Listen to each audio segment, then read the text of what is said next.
Alright, so I just have to say this. I just obviously got done recording the video for Kalen Caulifla on the Saiyan team here. I just realized that I never finished soul boosting Ultra Goku. He's almost done, but he's at 620% and not 700%. And yet he actually does work in this video. I'm gonna be honest with you, I've been sleeping on Ultra Goku. I'm gonna be completely honest with you. I have been sleeping on Ultra Goku. Goddamn, he wasn't even fully soul boosted, and he's 200 Z power away from 10 stars. I might get him that Z power and finish him up because he was doing some work in this video and wasn't even finished. If you're not using Ultra Goku on your Saiyan team, use Ultra Goku. This guy is pretty damn good. Although while I'm here, I might as well go over what I've got going on here. So Goku wasn't here, by the way. Shallot was there. He was given some base health. Yeah. Why'd I do that? I never actually ended up bringing Shallot or any purple unit whatsoever, so just ignore him. This is what I've got going on for Caulifla here. Now, one might ask the question, why not use this? Why not give her all that strike attack? Well, there's a few reasons. Number one, even though her strike attack is actually slightly higher, a whole 73 points higher, one, she actually does have blast specific buffs in her kit. Now, it's granted, it's only one, up to 30%, and she does also have the minus blast cost, so that also helps, but the rest of her damage buffs, 20% damage inflicted, 80% damage inflicted, 20% damage inflicted, 20% damage inflicted, like it's all just pure damage, not blast damage. You get blast damage from here, but that's irrelevant.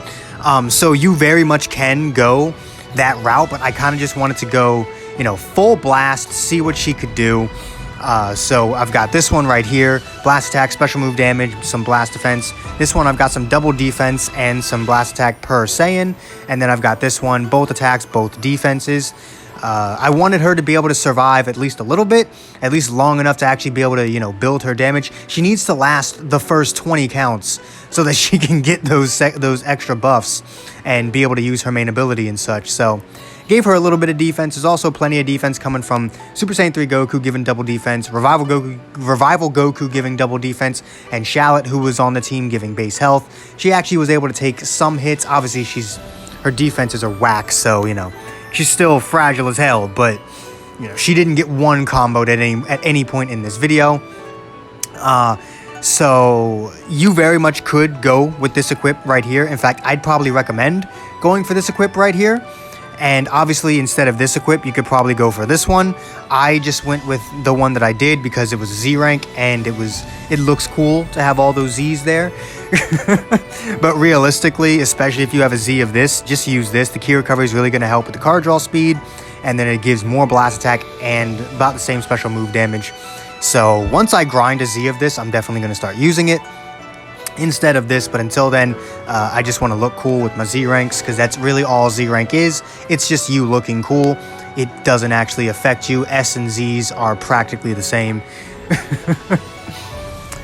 So yeah, she got a little bit of strike attack here, but primarily blast. Goku's rockin' blast, bit of defense. Revival Goku is rockin' just pure defense. The reason why I do not have this on him is because he's not with Vados, so that extra health restoration really doesn't matter, and I don't need him to do damage. I haven't built him to do damage. He simply exists to take hits and make the match last longer, which you'll definitely see. Every single time I bring this fucker into a match, it damn near goes to timer, so he does his job. There's actually a few matches that aren't in this video that I did not include because they went to timer, and they were because of Revival Goku. Like, Kalen Caulifla would die within the first 40 counts because I did some dumb shit, but it would still end up going to timer because of Super Saiyan 3 Goku and Revival Goku. So he definitely does his job, and then Shallot never enters the battle, so that's irrelevant. And obviously this guy doesn't enter it either. He's just there to get some Zenkai buffs for Revival Goku. But here's the equip for everybody. Now that I've explained all I needed to explain there, here's everyone's equips, and I'm gonna go finish Ultra Goku.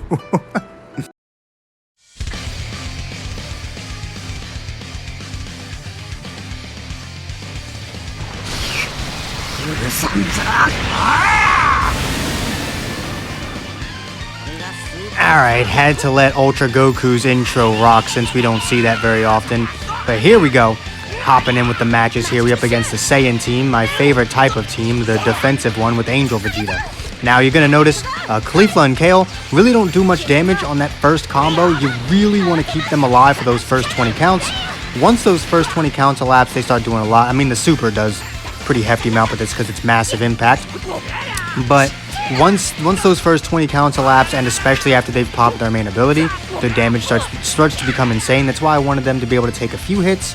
They didn't take much damage here, honestly just enough for me to warrant popping the main ability instantly. I'm going to go ahead and float around here for a second and wait till you do whatever you want to do.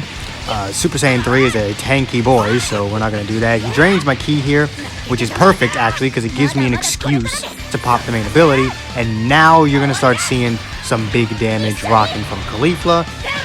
Angel Vegeta is going to take his ult, no more taking my ki away, and just being an all-around nuisance. Goodbye with you.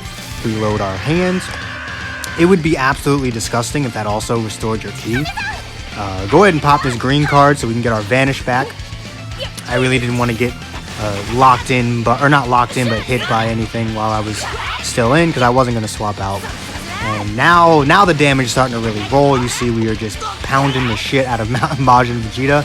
Now, admittedly, Majin Vegeta is not, known for his defense, but you saw how much damage we did to him at the beginning of the match versus now. And this is after he transformed even. I really just wanted him to use up his Vanish because whether he switches or stays in with Majin Vegeta, he's dead. Here, if he switches, that's perfect, and if he doesn't, whatever. Ultra Goku can go down at this point. He goes for the Super. That was never going to land, so I don't know why he figured that would work, but we do go ahead and just take out Majin Vegeta here, and now it's left up just to good old Super Saiyan 3 Goku here, and I think he probably just gave up there because he just kind of stood there and took that. Super Saiyan 3 Goku still a tanky boy. You see, we're doing some pretty good damage with the blast cards, not so much with the strike, which is to be expected because I don't have really any strike on this team except for Ultra Goku. Now, I do this on purpose to try and get him to vanish. Either he could take Ultra Goku's ultimate, or he could take the LF. We perfect vanish him, and he's got no vanish. So, here's the LF.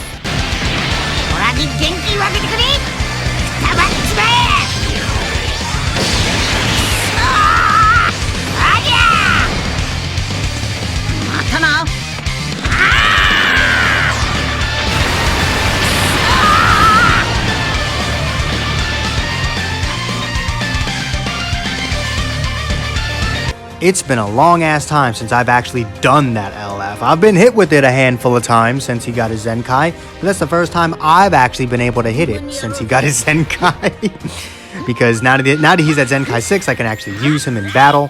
I always hate it when they guess that I'm going to lead Super Saiyan 3 Goku. It's so annoying.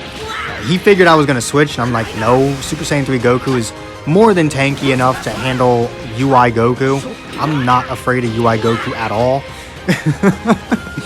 like at all. Now once my buffs go away, then I'm gonna be a bit yeesh, but go ahead and perfect vanish you right here. Start building up some damage with Kale and Caulifla.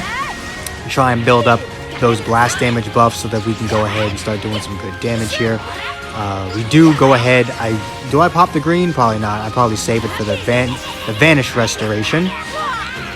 We are able to restore our vanish here. Her vanishing recovery is actually pretty fast, so you don't even have to worry about being stuck, which is good, because one of the things that at least I was worried about with her recovering the vanish with the green card is her natural vanish recovery fast enough to really, have that be impactful, which it is.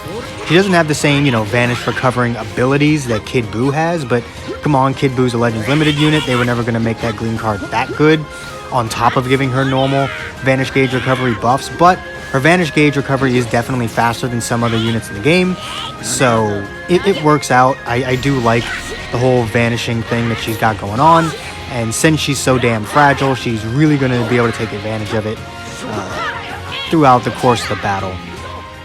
Gogeta comes in, does a pretty hefty sum of damage, brings our health restoration down, which is annoying. we won't really be able to heal with the main ability, so I'm not even going to bother popping it just yet, because I really want to be able to heal with it. We're just going to swap out and get some Super Saiyan 3 stuff going here. Yeah, go ahead, do that. I actually don't mind. I want you, whenever you... green card, obviously. Whenever you have units like UI Goku or Super Saiyan 4 Gogeta, it's actually in your best interest to not drop combo. That way they can't do that again. I'm going to go ahead and pop the main ability for the type neutrality. Either UI Goku's dead or Super Saiyan Blue Goku's dead. Like, do you want the type neutral death or do you want the type advantage death? Like, pick your poison. Truthfully, I think I would have just sacrificed Super Saiyan Blue Goku. Like, I'm gonna be honest with you, I would have sacrificed Super Saiyan Blue Goku in that situation, because my type neutrality only lasts 10 counts. Now, he does rush me here. I tried to switch, but I already queued up the blast card. I personally would have just sacrificed, Super Saiyan Blue Goku, because my type neutrality only lasts 10 counts. So, all UI Goku needed to do was come back in and then kill Super Saiyan 3. Super Saiyan Blue Goku has type disadvantage against my LF, so I don't know. Me personally, I would have just sacrificed Super Saiyan Blue Goku, because that felt like the better play in trying to deal with the, problem Zenkai LF. But, it's whatever.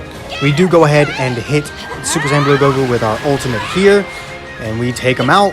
Very, very good. It's all we need. Now you can see how much damage we start doing later on in the match. Like, this is why I think you should probably try and get some defense on her and not just go pure 100% offense. Because if you can manage to make her at least, average at tanking, then, and when I say average at tanking, I mean, like, she doesn't get one shot by everything in the game, right? She's not fragile anymore. She's just, average. She has serviceable defenses. Once you get her to that point, she can really have some longevity in a match, especially when you pair her up with tanky boys like Super Saiyan 3 Goku. I don't know what the hell that was. Like, I always get hit by that nonsense, because who the hell just round start fucking blast card? Like, who does that? What the fuck?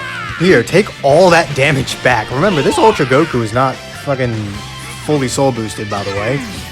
Though he is at 9 stars, so there is that. But yeah, Kale and Caulifla really do a good job of building up damage later on in the match, especially after they pop the main ability. We get perfect vanish there, which is fine. I mean, it's whatever. But yeah, I would say Kale and Caulifla are actually a very good option for the team. I would say if either of these all-star units were going to make an impact, which neither of them are, but if they were, then I would say Caulifla and Kale will, because Toppo is nothing more than an option for his teams. Rival Universe already has Jiren and Vados, and God Ki already has Vados and Zenkai Beerus, whereas with Kale and Caulifla's teams, you can structure an entirely different style of girls team with them, a blast-based one, which isn't as good as the strike one, but it's a whole nother team you can build around them. And Champa is the only yellow option for Rival Universe, and I would very confidently say, also I was expecting that to be a green card, not a blast card, that's why I didn't go with the ultimate. I would honestly say that this Caulifla and Kale are better than Champa. Champa's still a very good option if you want to run him, but I would definitely say that this Caulifla and Kale are better than Champa, so they are the de facto yellow unit for Rival Universe. In my opinion, they are the de facto yellow. And then in terms of Saiyans, you can build a more offensively based, aka less fucking boring Saiyan team with them. So all in all, I would say Caulifla and Kale are they're not as good as Toppo. Toppo is the better unit, but these two, this duo unit, this assist unit is going to make bigger splash on their teams because they're more of a necessity, I guess. I say necessity, they're not a necessity. Like, you're not going to be screwed if you don't have them, but I would say if you were going to summon, be more hyped about pulling these two than Toppo. Because, again, Toppo is nothing more than just an option, whereas Caulifla and Kale will actually make an impact on the teams that they go on. Because you can structure whole new teams around them on Girls and Saiyans, and then whatnot. Whatever. We didn't really talk about this match much, but I don't think we really needed to. That's basically the end here. He's dead, so yeah. Goodbye. Hope y'all enjoyed, and I'll see y'all for some more Kale and Caulifla nonsense probably tomorrow. Peace.